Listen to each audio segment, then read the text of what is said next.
terbangun dari mabuk dan menyadari di sisinya ada wanita yang tidak dia kenal. Pria ini berusaha tenang dan tidak panik, karena kalau dia canggung, maka orang di samping juga akan canggung. Dia terkejut, dengan sekali tendangan dia terjatuh dari ranjang. Wanita ini kaget dan bingung. Apa yang terjadi? Mengapa baju saya koyak? Pria pun berusaha menjelaskan, tetapi wanita ini tidak ingin mendengarnya. Dia pun mendekati si pria, memberikan bajunya, membuka jendela, dan ingin melompat. Untung saja pria ini cepat menariknya kembali. Sekalipun kamu melompat ke sungai, masalah juga tidak akan selesai.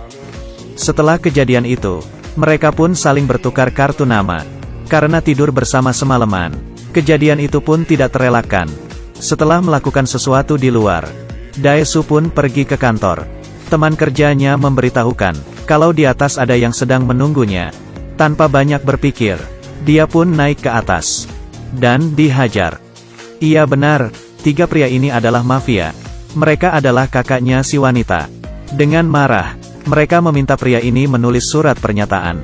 Tujuannya jelas, ingin pria ini bertanggung jawab atas adik mereka. Pria ini berkata kalau dia tidak bisa menulis, maka kakak tertualah yang memberikan instruksi. Saya dan wanita ini, pada tanggal 2 di bulan 5 jam 3 dini hari, melakukan hubungan 3-5 putaran. Bukankah ini cukup jelas dan sederhana? Kakak tertua dengan rokok di telinganya, orangnya cukup fleksibel.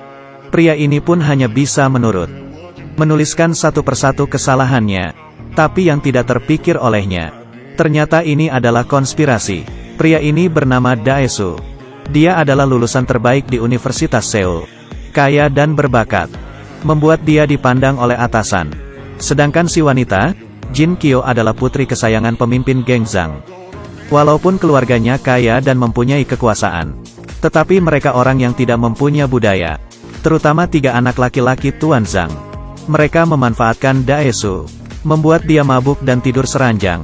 Semuanya sudah mereka rencanakan, menggunakan cara ini untuk menghalangi Daesu.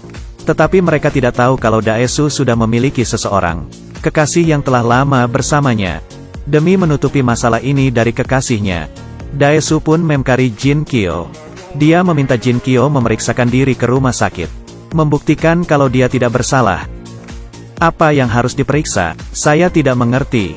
Jin Kyo pun langsung memberikan satu tamparan. Itu, apakah sangat penting? Apakah menurutmu tidak penting? Sudah mendapatkan keuntungan dari kejadian itu. Setelah Jin Kyo marah kepada Daesu, Jin Kyo pun pergi meninggalkan Daesu. Lalu dia berpikir kembali, apa yang Daesu katakan ada benarnya. Dia pun mencari alamat Daesu. Jin Kyo pun setuju dengan Daesu untuk memeriksakan diri. Tetapi dengan syarat, setelah mendapatkan bukti, Daesu harus ikut Jin Kyo pulang dan menjelaskan. Daesu pun menyetujuinya, menggenggam tangan Jin Kyo dan menempelkan di wajahnya. Apapun yang dilakukan pria ganteng, selalu romantis. Kalau saja yang melakukannya pria jelek, pasti dibunuh. Karena Jin Kyo kerja di rumah sakit, dia pun dengan cepat mendapatkan laporannya, lalu membawa Daesu pulang ke kampung halamannya. Tapi Daesu tidak menyangka, sesampainya di sana, dia pun menjadi terkenal. Di depan gerbang ada suara gong, genderang dan petasan sudah menunggu mereka. Banyak orang menyambut mereka. Awan putih akan menitikkan air mata. Tanah hitam pun akan menangis. Dan Daesu pun dibawa pulang ke rumah. Walaupun Tuan Zhang telah melihat hasil laporannya, Tuan Zhang tidak akan melepaskan pria berbakat ini. Daesu pun tidak terima. Dia menemui teman sekolahnya yang seorang pengacara. Temannya bersumpah akan mengungkap kebenaran untuknya. Tetapi begitu mendengar nama ayah Jin Kyo, berbicara pun sulit. Akhirnya dia menyarankan, kalau Dusu lebih baik menyetujui pernikahan ini, atau kalau tidak lebih baik mati saja. Daesu pun terkejut. Tetapi Daesu masih belum menyerah. Dia mencari kedua orang tuanya, ingin mereka menghadap, dan menolak pernikahan ini.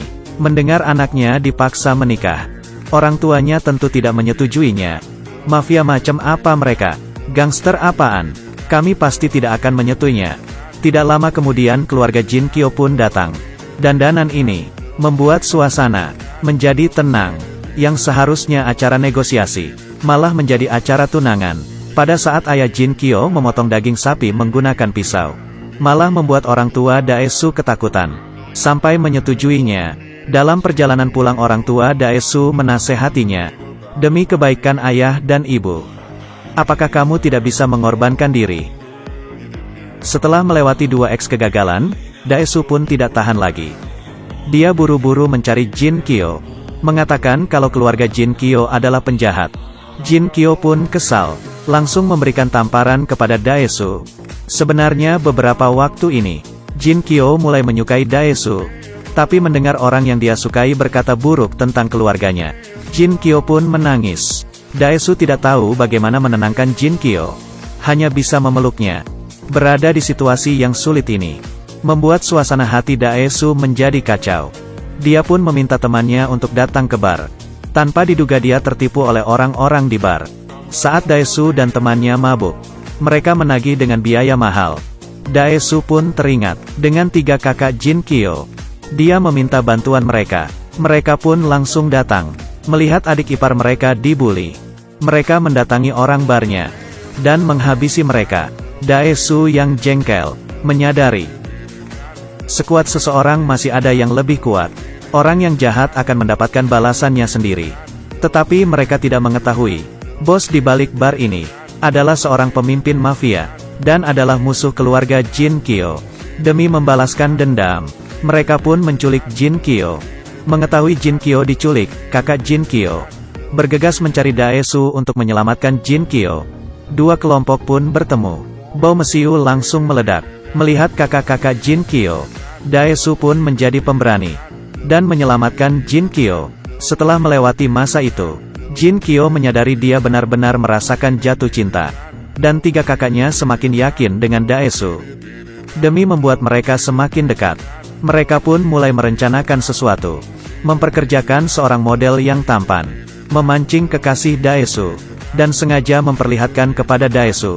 Hubungan mereka pun kandas. Tetapi ini belum berakhir. Mereka menggunakan nama Jin Kyo dan mengirimkan kotak makan cinta kepada Daesu. Daesu yang sedang tersesat di dalam hatinya, tidak dapat menahan perasaan kepada putri mafia itu. Mulailah saat-saat yang menyentuh kakak-kakak Jin Kyo yang sedang kepanasan. Saat mereka sedang berkencan, sengaja membuat lift rusak. Pria dan wanita ini menutup ruangan. Mereka menempel semakin dekat, dan perasaan pun semakin dalam. Pepatah mengatakan, pria mengejar wanita melintasi gunung. Wanita mengejar pria melintasi lapisan benang. Di bawah bujukan rekan kerja, Jin Kyo memutuskan untuk menyatakan cinta. Di sisi lain, Daesu juga sudah menyiapkan cincin. Dia ingin membuktikan ketulusan cintanya. Tetapi di saat ini, mantan kekasih Du Su muncul. Melihat mantannya mabuk, Daesu pun membawanya pulang. Jin Kyo yang melihat punggung mereka, pelan-pelan menitikkan air mata. Sesampainya di rumah, mantan kekasih berharap mereka masih bisa bersatu. Tetapi Daesu menolak. Saat melihat Daesu akan pergi, mantan kekasihnya menerima panggilan telepon dari Jin Kyo. Dalam pembicaraan mereka, mantan kekasihnya memanasi Jin Kyo. Mendengar kata-kata itu, dia pun memutuskan melepaskan sendirian pulang ke kampung halamannya. Sebelum pergi, Jin Kyo meninggalkan surat email. Dia merasa akhir-akhir ini, dia telah membuat masalah dan meminta maaf. Dan berjanjikan pulang, menjelaskan kepada ayah dan kakaknya, tidak perlu saling mengganggu lagi. Setelah melihat surat email itu, Daesu pun tidak peduli lagi. Dengan cepat mengambil kunci mobil dan mengejar Jin Kyo. Tanpa ragu, Jin Kyo pun terkejar, dan Daesu mengungkapkan isi hatinya. Jin Kyo pun merasakan ketulusan cinta Daesu. Akhirnya dia pun mendapatkan kebahagiaan dia sendiri.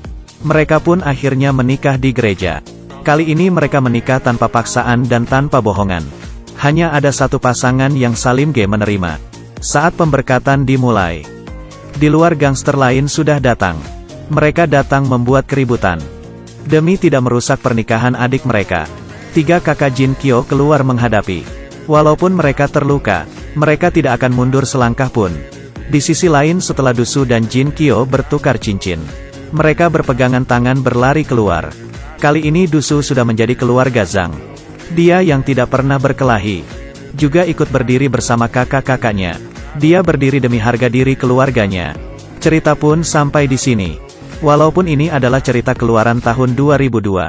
Tetapi tidak bisa dipungkiri film ini sangat bagus. Film komedi Korea. Baru saja tayang. Jumlah orang yang hadir lebih dari 500.000 orang. Tidak sedikit orang tertawa melihat film komedi mafia ini. Di waktu yang sama membuat nama pemeran utama Jin Kyo menjadi terkenal. Meroket dan mendapatkan 350 juta dolar Korea. Bahkan anak kecil pun menyukai film ini. Kami akan terus-menerus memberikan film seri keluarga yang menarik. Dan beberapa film lainnya. Mari tepuk tangan. Kita bertemu lain waktu.